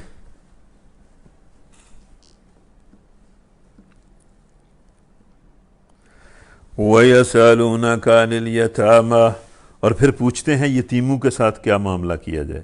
کہو جس طرز عمل میں یتیموں کے لیے بھلائی ہو وہی اختیار کرنا بہتر ہے. مطلب ان کا مال، یتیموں کا مال جو ان کے والدین چھوڑ گئے ہیں اب تمہارے قبضے میں ہے، تو یتیموں کے ساتھ وہی معاملہ کرو جس میں ان کی بھلائی ہو.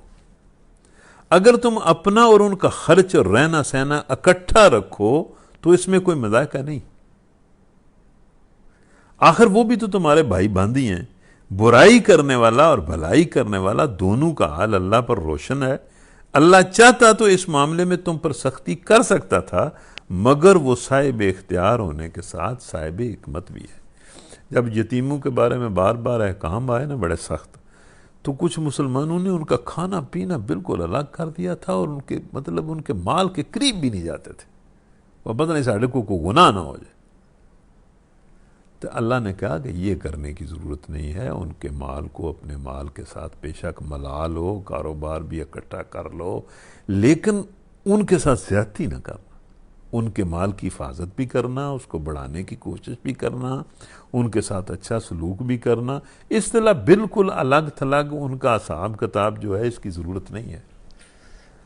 تو اللہ کہتا ہے کہ میں چاہتا تو تمہیں سخت حکم بھی دے سکتا تھا، لیکن میں سخت حکم اس لیے نہیں دیتا کہ وہ ممکن نہیں ہوتے. اور یتیموں کے ساتھ جو بندہ بھلائی کرے گا اس کو بھی ہم جانتے ہیں، جو برائی کرے گا اس کو بھی ہم جانتے ہیں. وَلَا تَنْكِحُوا الْمُشْرِكَاتِ حَتَّىٰ يُؤْمِنُوا وَلَأَمَةٌ مُّؤْمِنَةٌ خَيْرٌ مِّن مُّشْرِكَةٍ وَلَوْ أَعْجَبَتْكُمْ وَلَا تُنْكِحُوا الْمُشْرِكِينَ حَتَّىٰ يُؤْمِنُوا وَلَعَبْدٌ مُّؤْمِنٌ خَيْرٌ مِّن مُّشْرِكٍ وَلَوْ أَعْجَبَكُمْ أُولَٰئِكَ يَدْعُونَ إِلَى النَّارِ وَاللَّهُ يَدْعُو إِلَى الْجَنَّةِ وَالْمَغْفِرَةِ بِإِذْنِهِ وَيُبَيِّنُ آيَاتِهِ لِلنَّاسِ لَعَلَّهُمْ يَتَذَكَّرُونَ. تم مشرک عورتوں سے ہرگز نکاح نہ کرنا جب تک کہ وہ ایمان نہ لے آئیں.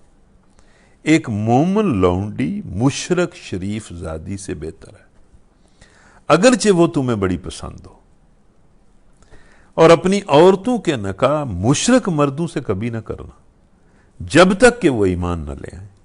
ایک مومن غلام مشرک شریف سے بہتر ہے اگرچہ وہ تمہیں بہت پسند ہے. یہ لوگ تمہیں آگ کی طرف بلاتے ہیں اور اللہ اپنے اذن سے تم کو جنت اور مغفرت کی طرف بلاتا ہے. اور وہ اپنے احکام واضح طور پر لوگوں کے سامنے بیان کرتا ہے. توقع ہے کہ وہ سبق لیں گے اور نصیحت قبول کریں گے.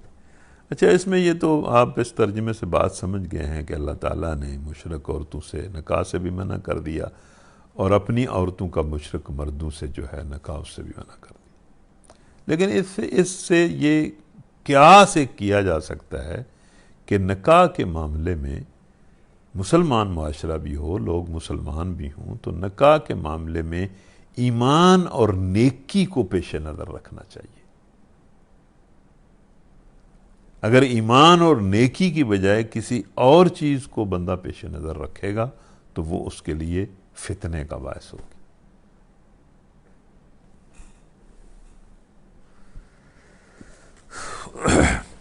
وَيَسْأَلُونَكَ عَنِ الْمَحِيضِ قُلْ هُوَ أَذًى فَاعْتَزِلُوا النِّسَاءَ فِي الْمَحِيضِ وَلَا تَقْرَبُوهُنَّ حَتَّىٰ يَطْهُرْنَ فَإِذَا تَطَهَّرْنَ فَأْتُوهُنَّ مِنْ حَيْثُ أَمَرَكُمُ اللَّهُ إِنَّ اللَّهَ يُحِبُّ التَّوَّابِينَ وَيُحِبُّ الْمُتَطَهِّرِينَ.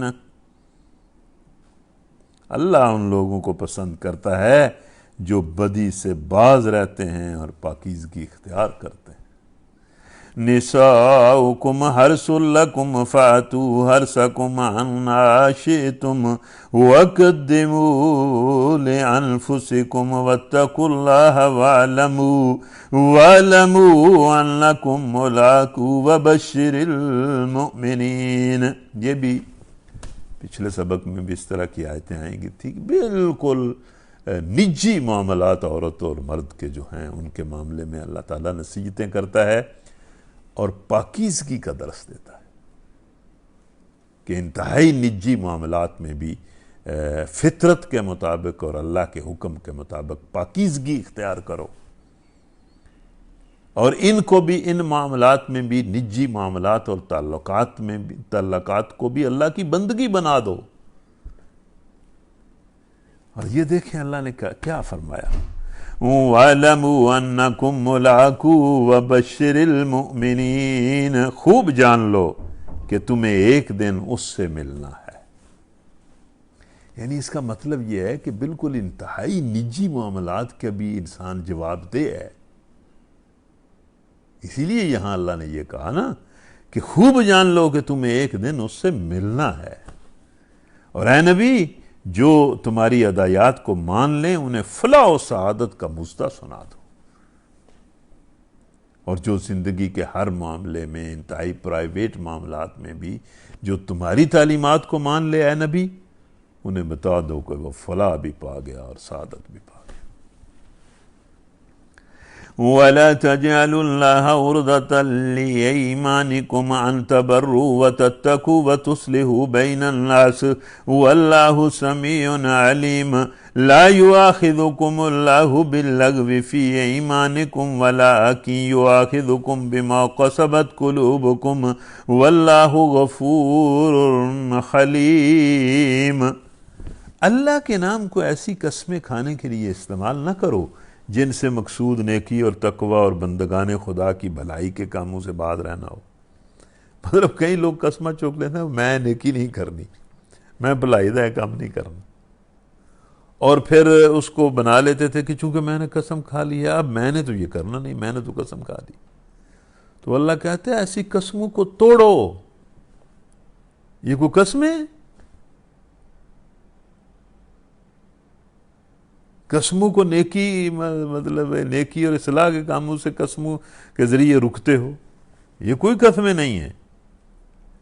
اور جو قسم تم ویسے زبانی کلامی ایسے مطلب ہے کہ تقیہ کلام کے طور پر کھا جاتے ہو، ان پر تو اللہ باز پرس نہیں کرے گا، لیکن جو سوچ کر ارادہ کر کے کھاتے ہو، اگر غلط قسم ہے تو اس کو توڑو اور کفارہ ادا کرو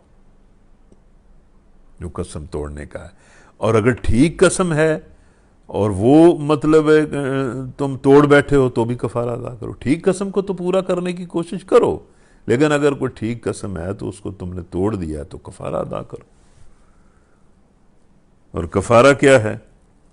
10 مسکینوں کو کھانا کھلاؤ، یا انہیں کپڑے پہنا دو، یا ایک غلام آزاد کر دو، یا 3 دن کے روزے رکھو، ان میں سے کوئی ایک کام کر دو۔ سارا سوکھا سے 3 دن کا روزہ ہی ہے۔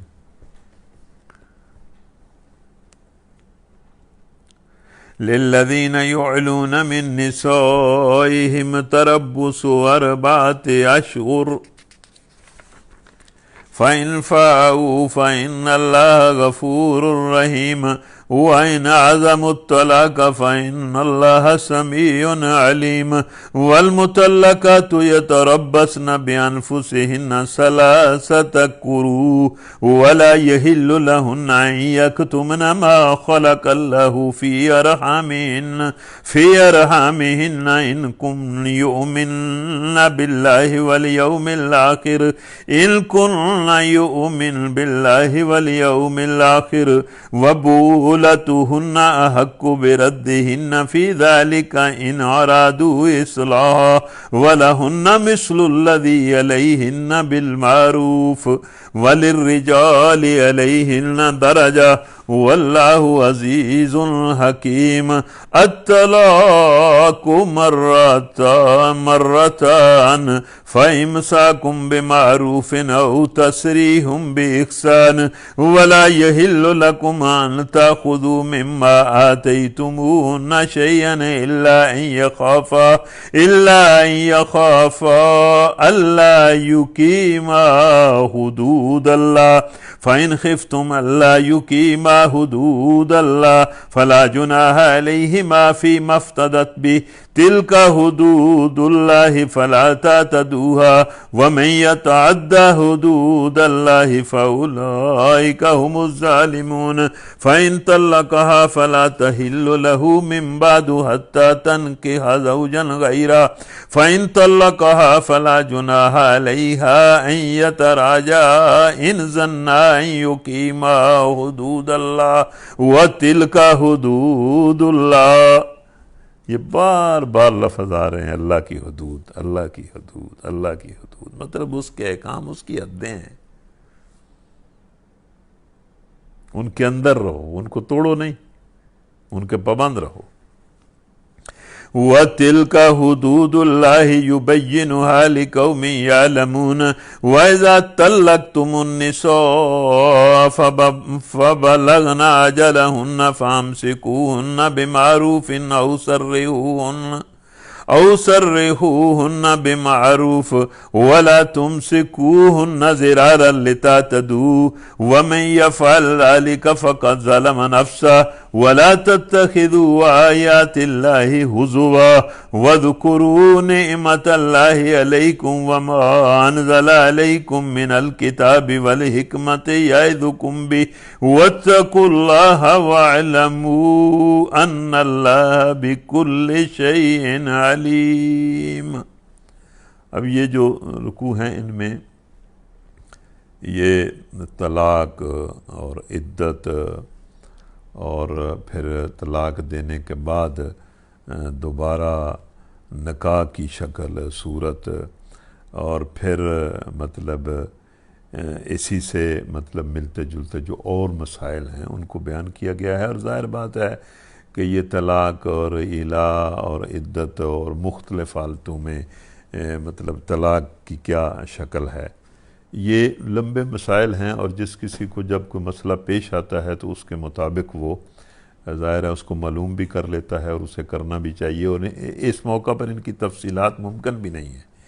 لیکن ایک بات بار بار میں آپ سے عرض کرتا ہوں، اس کو یاد رکھیں کہ اللہ کا دین زندگی میں راستی پیدا کرنے کے لیے ہے، پاکیزگی پیدا کرنے کے لیے ہے، انصاف پیدا کرنے کے لیے ہے، اور انسانوں کی زندگی کو انصاف اور احسان کی بنیاد پر سکون پیدا کرنے کے لیے۔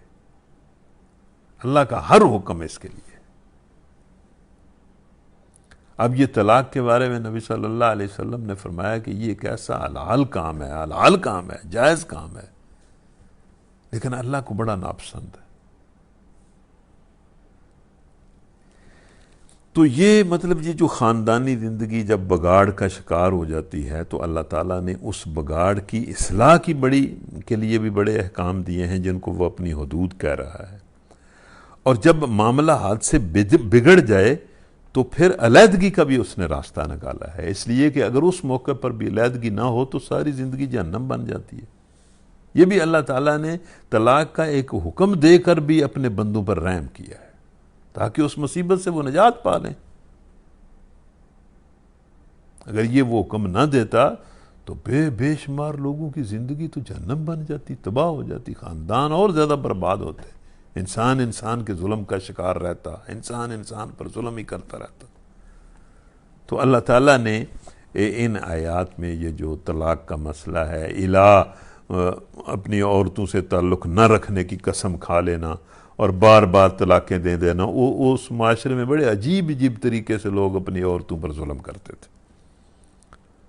تو ان سارے اس ماحول میں اللہ تعالیٰ نے ٹھیک رہنمائی انسانوں کی اور ان کو سمجھایا کہ اس طرح اپنے خاندانی معاملات کو درست رکھو، اور اگر بگاڑ پیدا ہو جائے تو اس بگاڑ کو اس طرح درست کرنے کی کوشش کرو، اگر درست نہ ہو تو پھر اس طرح اس سے نکلنے کہ یہ راستہ ہم نے تمہارے لیے مقرر کیا، اور اس راستے میں بھی یہ احتیاطیں اختیار کرو۔ اب دیکھیں یہ آخر میں الفاظ جو ہیں وہ سارے مسئلے کو حل کر دیتے ہیں۔ وَاذْكُرُوا نِعْمَةَ اللَّهِ عَلَيْكُمْ وَمَا أَنزَلَ عَلَيْكُمْ مِنَ الْكِتَابِ وَالْحِكْمَةِ يَعِظُكُمْ بِهِ وَاتَّقُوا اللَّهَ وَاعْلَمُوا أَنَّ اللَّهَ بِكُلِّ شَيْءٍ عَلِيمٌ۔ بہت زبردست، مطلب نکاح کے بارے میں اللہ نے احکام دیے، مطلب طلاق کے بارے میں، عدت کے بارے میں، الہ کے بارے میں یہ احکام دیے، اور آخر میں دیکھیں اللہ تعالیٰ نے کیا کہا، بھول نہ جاؤ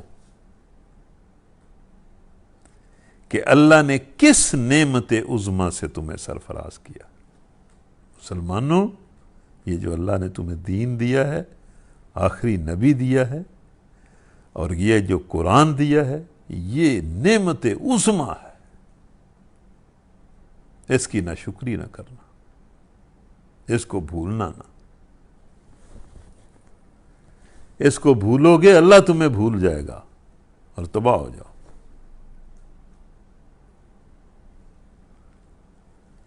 بھول نہ جاؤ کہ اللہ نے کس نعمت عظمیٰ سے تمہیں سرفراز کیا ہے۔ اچھا جی، یہ جو الفاظ ہیں، مطلب یہ دنیا کی جو نعمتیں جو آزمائش کے طور پر ہیں ان کو ہم نعمتیں سمجھتے ہیں، جو اصل نعمت ہے وہ ہمارے دین میں نہیں۔ اصل نعمت تو اس کا دین ہے، اور دین کی نعمت سے بڑی نعمت اس دین پر چلنے کی توفیق ہے۔ اگر دین ہو، بندہ دین پر عمل نہ کرے تو پھر دین کی نعمت کا فائدہ تو اس کا حق ادا کرنے کے ساتھ مشروط ہے۔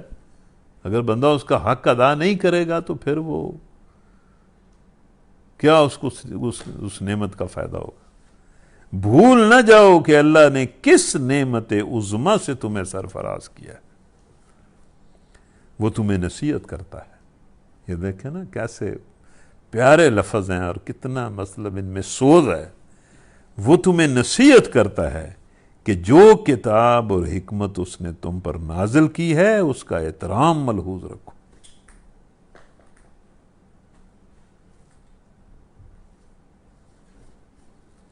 یعنی اس حقیقت کو مسلمانوں فراموش نہ کرو کہ اللہ نے تمہیں کتاب اور حکمت کی تعلیم دے کر دنیا کا رہنما بنایا ہے، اور انسانیت کی رہنمائی کے عظیم الشان منصب پر تمہیں مامور کیا ہے۔ تم امت وسط بنائے گئے ہو، تمہیں نیکی اور راستی کا گواہ بنا کر کھڑا کیا گیا ہے۔ تمہارا یہ کام نہیں ہے کہ ہیلا بازیوں سے اللہ کی آیتوں کو کھیل بناؤ۔ قانون کے الفاظ سے روح قانون کے خلاف ناجائز فائدے نہ اٹھاؤ، اور دنیا کو راہ راست دکھانے کی بجائے خود اپنے گھروں میں مسلمانوں ظالم اور بد راک بن کر نہ رہو۔ اللہ نے تمہیں بہت بڑی نعمت بخشی ہے، دین بخشا ہے، آخری نبی بخشا ہے، آخری کتاب بخشی ہے، ساری امتوں میں سے بہترین امت بنایا ہے، سارے کاموں سے اچھا کام تمہارے ذمہ لگایا ہے، شہادت حق کا کام۔ تو ہمارا اگلا پروگرام چونکہ اتفاق سے آپ سارے لوگ سن رہے ہیں، اتفاق سے 9 ذی الحج کو آ رہا ہے، اور 9 ذی الحج کا دن جو ہے وہ 10,000 دنوں کے برابر ہے، اور 9 ذی الحج کا روزہ غیر معمولی فضیلت رکھتا ہے۔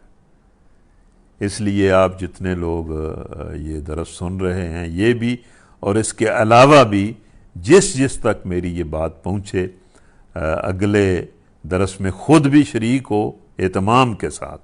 اور وہ اتفاق آپ دیکھیں کہ 9 ذی الحج بھی ہے اور جمعہ بھی ہے، یعنی فضیلت پر فضیلت ہے۔ تو اس دن ہمارا درس خصوصی درس ہوگا۔ ہم ہر سننے والے کو کہتے ہیں کہ مزید آگے لوگوں کو بتائے اور لوگوں کو بھی اس درس میں شرکت کی دعوت دے، اور خود بھی بڑے اہتمام کے ساتھ آپ سارے لوگ اس میں شریک ہوں۔ والسلام علیکم وآخر دعوانا ان الحمد للہ رب العالمین۔